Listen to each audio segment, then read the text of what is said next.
মুসলমান ভাইরা আমার, আমি আপনাদেরকে বুঝাইতে চাইলাম আল্লাহ পাক রব্বুল আলামিন যেমন ভাবে আমাদের খালেক তেমনি ভাবে আমাদের রব প্রতিপালক।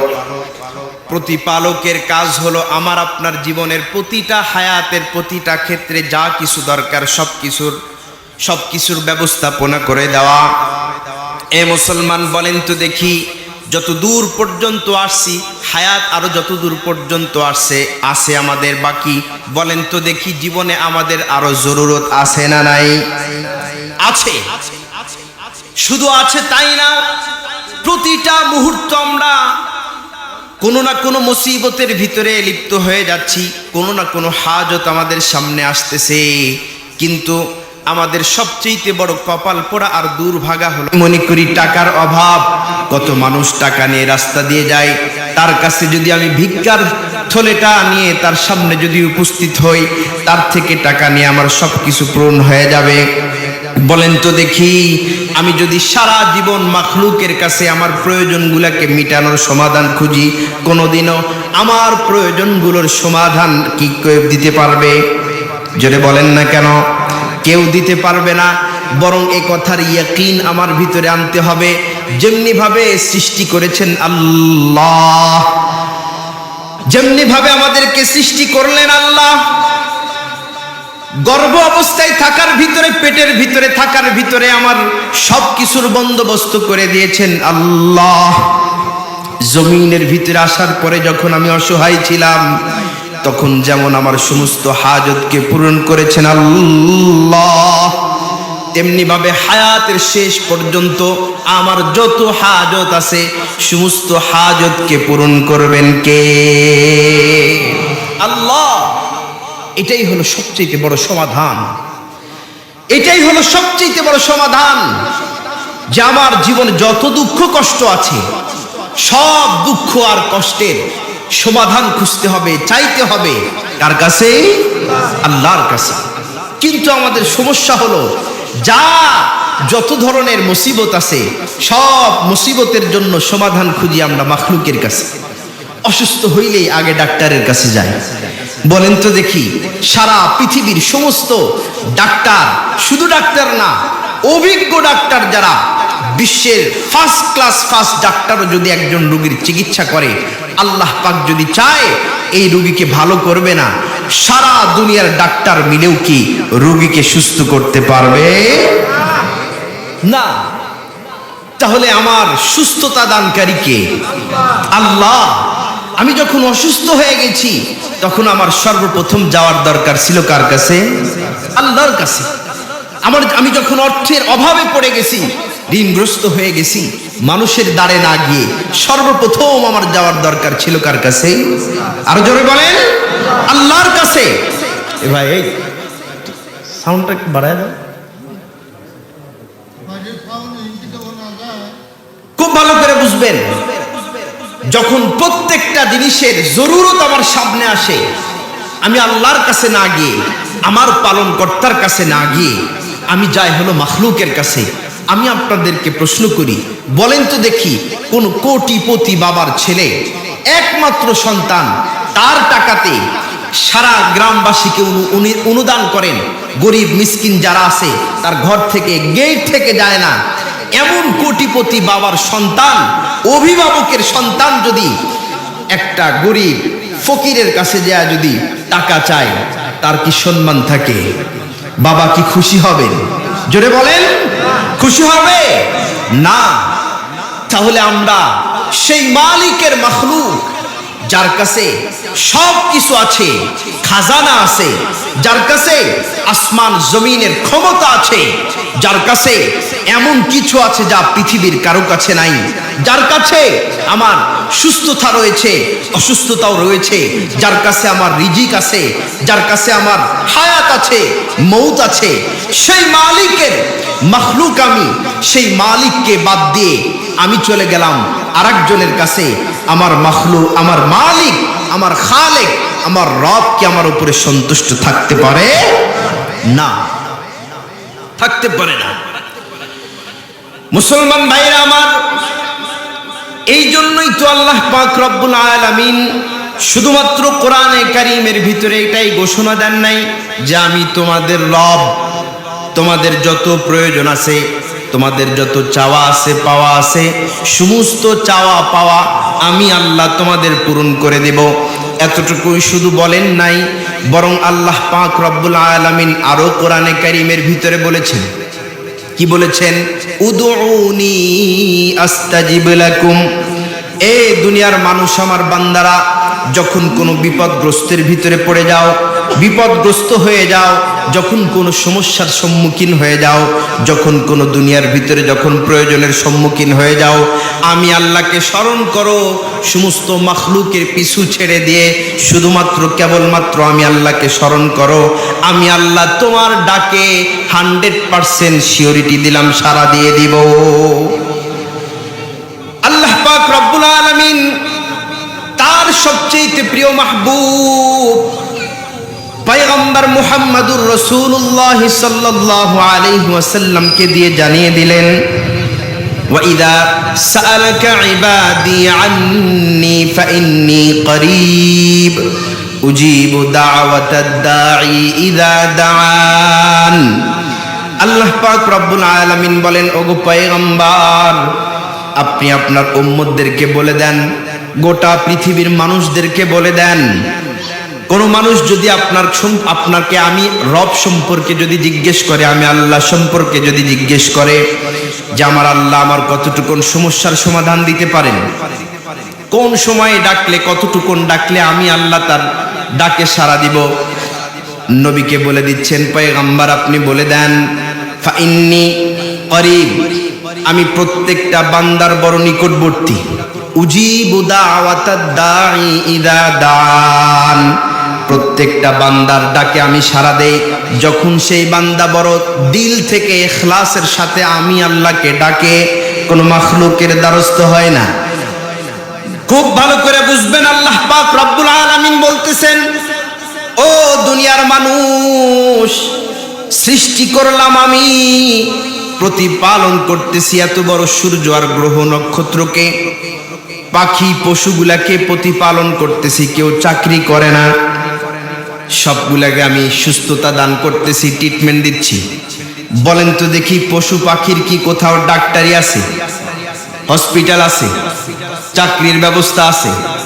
তাহলে কোটি কোটি মাখলুকাত এমন আল্লাহ পাক রব্বুল আলামিনের জীবজন্তু পৃথিবীর বুকে আছে, সবগুলোকে আল্লাহ পাক রব্বুল আলামিন সুস্থতা দান করেন, সবগুলোকে খাওয়ান পড়ান, সবকিছুর প্রতিপালন করতেছে। আশরাফুল মাখলুকাত আমরা, আমাদের কি আল্লাহ ভুলে গেছেন? জোরে বলেন না, একটু ভুলে গেছেন না? বরং আল্লাহ পাক রব্বুল আলামিন বলতেছেন, ইন্নী করিব, তোমাদের প্রত্যেকটা জরুরতে, তোমাদের প্রত্যেকটা হাজতে আমি আল্লাহ তোমাদের প্রত্যেকের নিকটবর্তী। উজিবু দাওয়াতাদ দাঈ ইযা দাআন, প্রত্যেকটা বান্দা যদি আমাকে ইখলাসের সাথে ডাকে, কোন মাখলুকের যদি দ্বারস্থ না হয়, আমি আল্লাহ অবশ্যই তার ডাকে সাড়া দিব।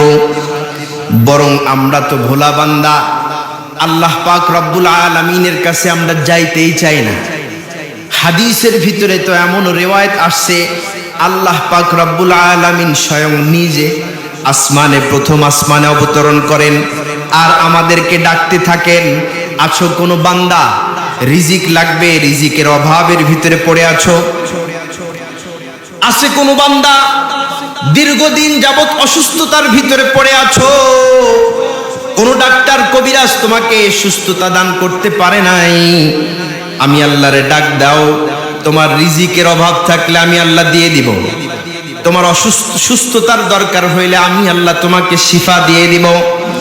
আল্লাহ পাক এইভাবে আমাদেরকে ডাকতে থাকেন আর শুধুমাত্র বলতে থাকেন, তোমরা আমার কাছ থেকে চাও, চাইলেই পাইবা।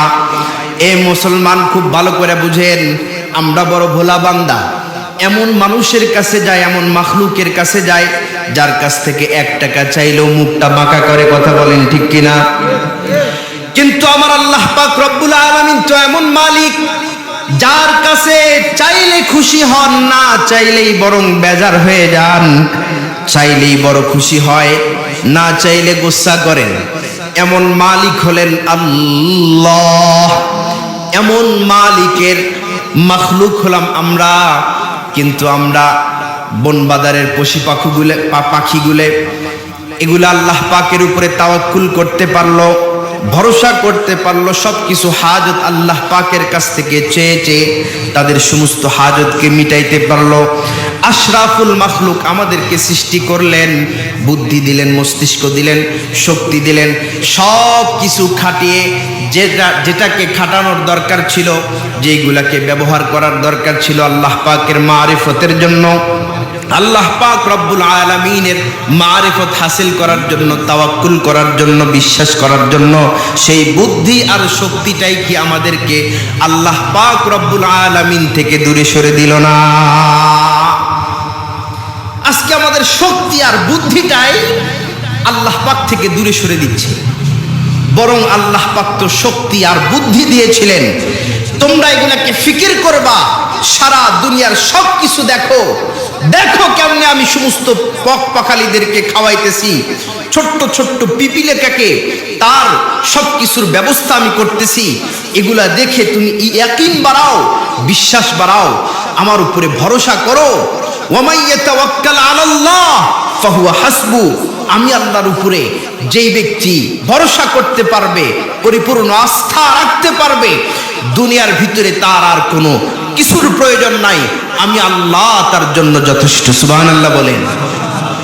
সম্মানিত সুধী, আমাদের মালিক, আমাদের খালেক, সৃষ্টিকর্তা আল্লাহ, আমাদের রব, আমাদের পালন কর্তাও আল্লাহ। এই কথার বিশ্বাস অন্তরের ভিতরে ঢুকাইতে হবে, তাহলে জীবনের প্রতিটা ক্ষেত্রে আমাদের যত সমস্যা আছে সব সমস্যার সমাধান খুঁজে পাব। প্রশ্ন করতে পারেন, হুজুর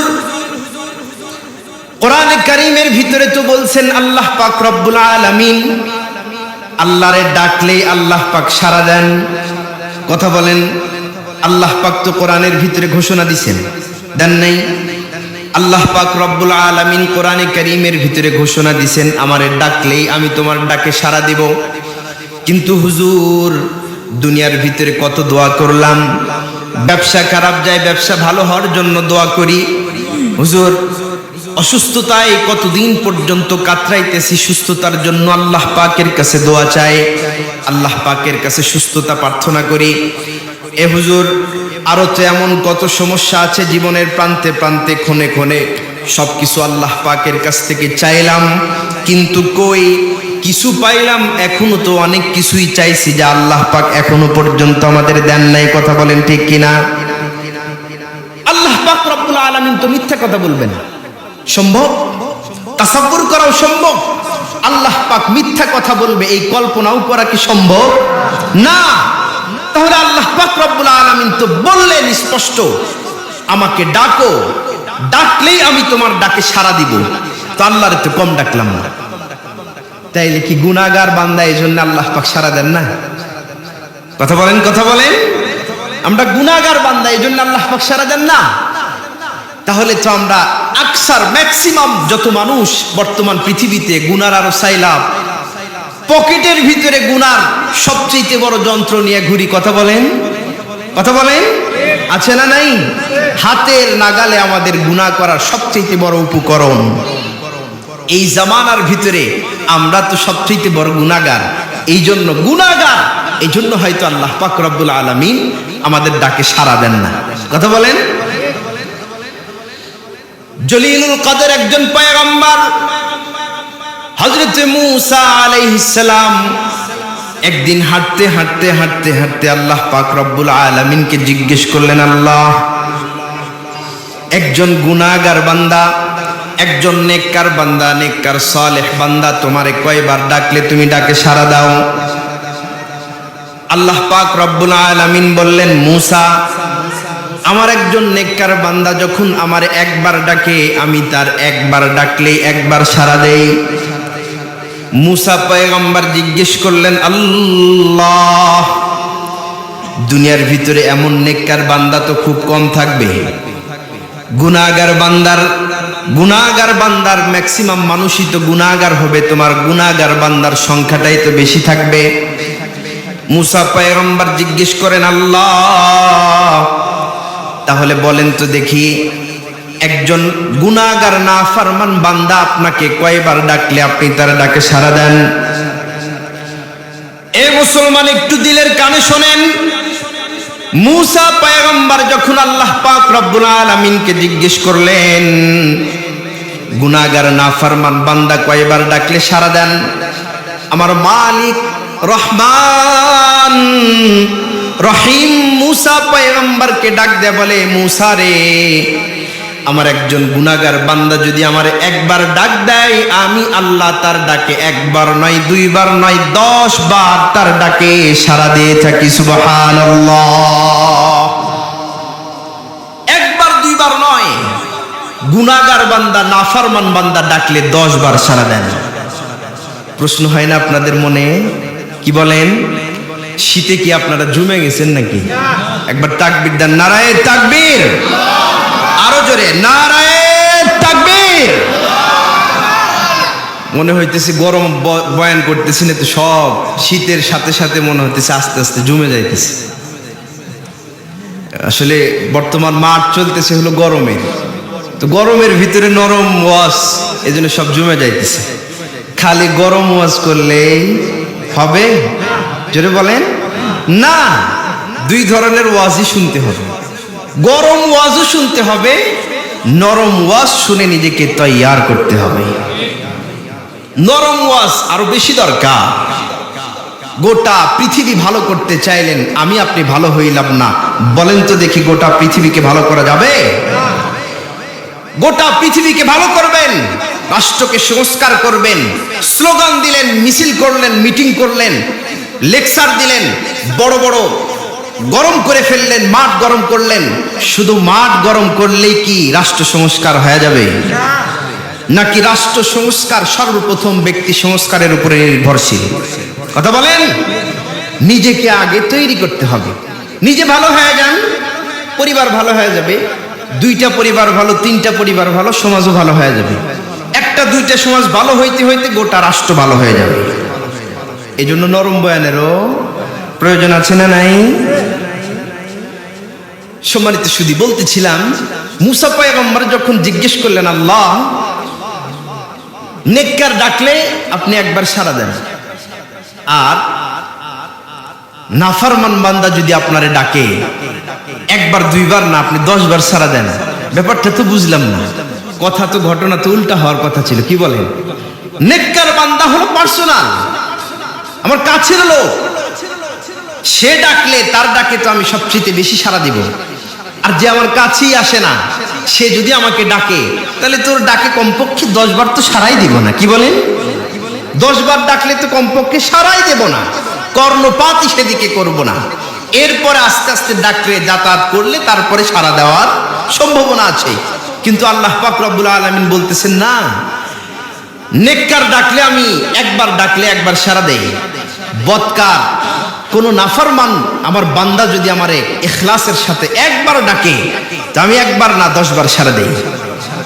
মুসা পয়গম্বর জিজ্ঞেস করলেন, হিকমত বুঝলাম না, ব্যাপার বুঝলাম না, কারণটা কি? মুসলমান ভাইরা আমার একটুখানি ভালো করে বুঝবেন।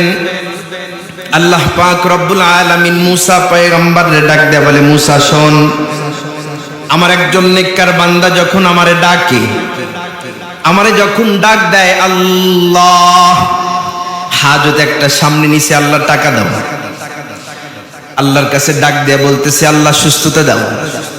কিন্তু নেককার বান্দা যখন আমারে ডাক দেয়, ম্যাক্সিমাম নেককার বান্দা নিজের নামাজের দিকে তাকায়, নিজের তাহাজ্জুদের দিকে তাকায়, রোজার দিকে তাকায়, কোরআন তেলাওয়াতের যত আমালে সালেহ আছে এই দিকে তাকায়, আর মনে মনে ভাবে, আমার কাছে তো নামাজ আছে, রোজা আছে, হজ আছে, যাকাত আছে, এইগুলার বিনিময় হইলেও আল্লাহ পাক রব্বুল আলামিন আমার দিকে ছাড়া দিবেন, আমার ডাকে সাড়া দিবেন। এ মুসলমান, খুব ভালো করে বুঝবেন, ম্যাক্সিমাম নেককার বান্দা যখন আল্লাহ পাককে ডাকেন, তখন শুধু তার দিলের ভিতরে আল্লাহ থাকে না, বরং ওর নামাজ থাকে, রোজা থাকে, হজ থাকে, নেক আমালগুলোর দিকে তাকায় আর আশা করে আল্লাহর দিকে। কিন্তু একজন বদকার, একজন গুনাহগার বান্দা যখন অনুতপ্ত হয়ে আমার আল্লাহকে ডাকেন, একজন গুনাহগার বান্দা যখন আমার আল্লাহকে ডাক দেয়া বলে রব্বানা যালামনা আনফুসানা ওয়া ইল্লাম তাগফির লানা, আমার আল্লাহকে যখন ডাক দেয়া বলে রব্বানা, ওগো আমার প্রতিপালক, যালামনা আনফুসানা ওয়া ইল্লাম তাগফির লানা ওয়া তারহামনা লানাকুনান্না মিনাল খাসিরিন। আমার আল্লাহ পাক বলেন, ও মুসা, নাফরমান বান্দা যখন আমি আল্লাহকে স্মরণ করে, তখন বান্দার কিন্তু নামাজ নাই, রোজা নাই, হজ নাই, যাকাত নাই। ও জানে এই পৃথিবীতে আমার এমন কোনো জিনিস নাই যে জিনিসটাকে আল্লাহর সামনে উপস্থাপন করে আমি আল্লাহকে ডাকতে পারি। ও জানে আমি সবচেয়ে বড় অপরাধী। এই অপরাধ থেকে যদি আমাকে উন্মুক্ত করতে পারে, আমাকে ক্ষমা করতে পারে, তাহলে এমন একজন সত্তার দরকার যিনি ছোট থেকে ছোট, বড় থেকে বড়, পাহাড় পরিমাণ নয়, শুধু আসমান জমিন ভর্তি গুনাহকে ক্ষমা করে দেওয়ার অধিকার রাখে, ক্ষমতা রাখে। আল্লাহ পাক রব্বুল আলামিন তো গফুরুর রহিম। তিনি তো এমন মালিক, ঘোষণা করে দিয়েছেন তিনি রহমান, তিনি রহিম, তিনি গফুর। কোন একজন বান্দা যদি সারা জীবন গুনাহ করলো, কোনদিন আল্লাহ পাকের কুদরতি পায়ে একবার সিজদাটা পর্যন্ত করতে পারলো না, হায়াত ফুরায় যাওয়ার শেষ মুহূর্তে মৃত্যুর জাকান্দানি এখনো পর্যন্ত ওঠে নাই, আর কিছু হায়াত তার বাকি আছে, এমন সময়ে যদি দিলের ভিতরে অনুতপ্ত নিয়ে আমার আল্লাহকে ডাক দেন, আমার আল্লাহ কিন্তু সারা জিন্দেগির গুনাহগুলা মাফ করে দিতে কিঞ্চিত পরিমাণ দেরি আল্লাহ পাক করেন না। তিনি তো ওই মালিক। আল্লাহর হাবিব সাল্লাল্লাহু আলাইহি ওয়াসাল্লাম হাদিসের ভিতরে স্পষ্ট বলেছেন, এমন কিছু মানুষ দুনিয়ার বুকে আছে সারা জীবন জাহান্নামের আমল করে যায়, সারা জীবন যা করছে সবকিছু জাহান্নামের দিকে টানে, শেষ মুহূর্তে এসে আল্লাহ পাক ওই ব্যক্তির দ্বারা এমন একটা কাজ, এমন একটা আমল নেন, সেই আমলের কারণে জাহান্নামের খাতা থেকে, লিস্টি থেকে নিজের নামটা কেটে আল্লাহ পাক রব্বুল আলামিন জান্নাতের বাসিন্দা করে দেন। আমার আল্লাহ তো সেই মালিক। এই জন্য আপনারা বলবেন, হুজুর গুনাহ করে এই জন্য হয়তো আল্লাহ পাক রব্বুল আলামিন আমার ডাকে সাড়া দিবেন না, তা নয়, বরং আমার আল্লাহর ডাকে সাড়া দেওয়ার জন্য একটা মাত্র শর্ত রাখছে, বান্দা তুই যখন আমারে ডাকবি তো ইখলাসের সাথে ডাকতে হবে। আমারে ডাকবি আর মনে মনে ধান্দা করবি মাখলুকের দিকে, আমার কাছে হাত তুলে বলবি আল্লাহ আমার রিজিক নাই, রিজিকের অভাব, আপনি আমারে রিজিক দেন। আর চিন্তা করতে থাকবি আমার তো গার্মেন্টস নাই, আমার তো ফ্যাক্টরি নাই, আমার তো চাকরি নাই, আমার তো যোগ্যতা নাই, তাইলে আল্লাহ আমারে দিবি কোন দিয়া? কথা বলেন, কথা বলেন। আমরা যখন আল্লাহ পাকের কাছে যখন হাত উঠায় যখন চাইতে থাকি, প্রার্থনা যখন করতে থাকি, তখন আমরা মানুষ হিসাবে যতটুকুন আমাদের বিবেক কাজ করে ততটুকুনের উপরেই আমরা মাখলুকের উপরে খালেককে পর্যন্ত কিয়াস করে থাকি। খুব ভালো করে বুঝবেন এ মুসলমান, খুব ভালো করে বুঝবেন। আল্লাহ পাক রব্বুল আলামিনের কাছে যখন আমরা দোয়ার ভিতরে চাই, তো চাওয়ার ভিতরে চিন্তা করতে থাকি আল্লাহ পাক দিবেন কেমনে, দিবেন কেমনে। এই চিন্তা করার দায়িত্ব কি তোমার, আমার? কথা বলেন, কথা বলেন না। বরং আল্লাহ পাক কাদের মুতলাক, তোমার কোন কিছু না থাকলেও তোমারে দিতে পারেন কে? এ মুসলমান, আমি আপনাদেরকে জিজ্ঞেস করি, বলেন তো দেখি এই মজলিসের ভিতরে যতগুলা মানুষ বসে আছে, একজন মানুষ, আমরা প্রত্যেকে গুনাহগার, কিন্তু বলেন তো দেখি একজন মানুষ কি এমন পাওয়া যাবে শয়তান ইবলিসের চাইতে তার গুনার পাল্লাটা ভারী? আছে এমন মানুষ? জোরে বলেন না কেন? আছে? নাই, নিঃসন্দেহে নাই। কারণ আল্লাহ পাক রব্বুল আলামিন শয়তানকে যে সার্টিফিকেট দিয়েছে, সেই সার্টিফিকেট আল্লাহ পাক গোটা মাখলুকাতের আর কাউকে দেন নাই। আল্লাহ পাক রব্বুল আলামিন যখন শয়তানকে আদমকে সিজদা না করার কারণে যখন জান্নাত থেকে ঘাড় ধাক্কা দিয়ে বের করে দিচ্ছে, আল্লাহ পাক রব্বুল আলামিন তখন বলছে ফাইন্নাকা রাজিম, তুমি অভিশপ্ত। আল্লাহ পাক ডাইরেক্ট বলে দিয়েছেন শয়তান অভিশপ্ত। সম্মানিত সুধী, তাহলে শয়তানের চাইতে বড় গুনাহগার আমরা না। খুব ভালো করে বুঝবেন, এই শয়তান পর্যন্ত আল্লাহ পাক রব্বুল আলামিনের কাছে যখন চাইতেছে, আল্লাহ পাক রব্বুল আলামিন শয়তানকে যখন রজিম বলে অভিশপ্ত বলে বের করে দিচ্ছে, পূর্বে ছিল ফেরেশতাদের অন্তর্ভুক্ত, এখন হয়ে গেছে অভিশপ্ত। কিয়ামত পর্যন্ত তার অভিশাপ নাই, শুধু চিরকালীন জীবনের জন্য অভিশপ্ত হয়ে থাকবে, জাহান্নামের চিরস্থায়ী বাসিন্দা। এ মুসলমান খুব ভালো করে বুঝবেন, শয়তান যখন আল্লাহ পাক রব্বুল আলামিনের কাছ থেকে বিতাড়িত হয়ে চলে যাচ্ছে, সেই মুহূর্তেও আল্লাহ পাক রব্বুল আলামিনের কাছে শয়তান চায়। কি চায়? কয় আল্লাহ, আদমের কারণে আমাকে জান্নাত থেকে বের করে দিলা তো দিলা, শুধু দিলা না, অভিশপ্ত করে চিরস্থায়ী জাহান্নামী বানায়া দিলা। আল্লাহ, তোমার কাছে আমার একটা আবদার আছে। কি আবদার? খুব ভালো করে বুঝবেন, শয়তান যখন আল্লাহর কাছে চাইতেছে, সর্বপ্রথম সম্বোধন করেছেন আল্লাহকে রব্বি, রব শব্দ দ্বারা, ওগো আমার প্রতিপালক, ওগো আমার পালন কর্তা, আমি আপনার কাছে একটা জিনিস চাই। কি চাও? খুব ভালো করে বুঝবেন, এখানে অনেক বৃদ্ধ বাবাজি আছে। এই বৃদ্ধ মানুষগুলো আমরা সকলেই বাঁচতে চাই, কি বলেন? কিন্তু একজন বৃদ্ধ মানুষকে যদি বলা হয় যে আপনি আর কতদিন পর্যন্ত বাঁচতে চান, যার 60 বছর 70 বছর হয়েছে, ও আল্লাহর কাছে দোয়া চাইলে, দোয়া করলে খুব বেশি হয়তো 30 বছর, কি বলেন, 30 বছর পর্যন্ত চাইবে হায়াত। কারণ ও জানে 30 বছর 100 বছরের পরে মানুষ বাঁচে খুব কম।